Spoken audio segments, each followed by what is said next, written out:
প্রিয় দর্শক, এবারে বিপিএলে প্রথম সেঞ্চুরি ওসমান খানের। কুয়াশায় মোড়ানো শীতের দুপুরে মিরপুরে ব্যাট হাতে ঝড় তুললেন ওসমান খান। চট্টগ্রাম কিংসের এই ব্যাটার হাত ধরে আসরের সপ্তম ম্যাচে এসে প্রথম সেঞ্চুরি দেখা পেল চলতি বিপিএল। 11-4 ও 5 ছক্কার মারে 48 বলে 17 রান পূর্ণ করেছেন তিনি। বিপিএলের ইতিহাসে এটি 33তম সেঞ্চুরি। এছাড়া ক্যারিয়ারের দ্বিতীয় শতকের দেখা পেলেন পাকিস্তানের এই ব্যাটার। ওসমান খানের সেঞ্চুরিতে বড় সংগ্রহের পথে চট্টগ্রাম চ্যালেঞ্জার্স।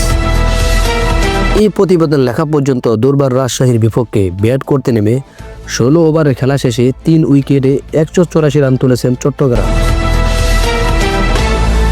2023 বিপিএলে চট্টগ্রাম চ্যালেঞ্জার্সের হয়ে খুলনা টাইগার্সের বিপক্ষে সেঞ্চুরি হাঁকিয়েছিলেন ওসমান খান। আজ চিটাগাং কিংসের হয়ে দুর্বার রাজশাহীর বিপক্ষে 3 অঙ্কের ম্যাজিক ফিগারে দেখা পান। মিরপুর শেরেবাংলা স্টেডিয়ামে টস হেরে শুরুতে ব্যাট করতে নেমে ইনিংসের দ্বিতীয় বলে প্রথম উইকেট হারিয়েছিলেন চিটাগাং কিংস। তাসকিন আহমেদের বলে সাব্বির হোসেনের হাতে ক্যাচ দিয়ে ফিরেন পারভেজ হোসেন ইমন। এরপরে গল্পটা ওসমান খানের।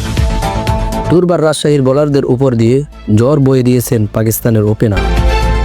ওসমান খানকে দারুণ সঙ্গ দিয়েছেন ইংলিশ ব্যাটার গ্রাহাম কার্ক।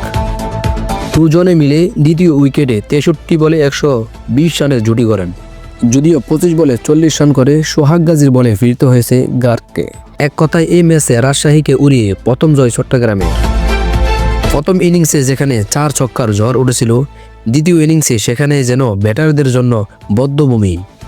মিরপুরে দিনের প্রথম ম্যাচে দুর্বার রাজশাহীকে 105 রানের বড় ব্যবধানে হারিয়ে আসরের নিজেদের দ্বিতীয় ম্যাচে এসে জয়ের খাতা খুলল চিটাগাং কিংস। রানের হিসেবে বিপিএলের ইতিহাসে যৌথভাবে এটি দ্বিতীয় বড় জয়।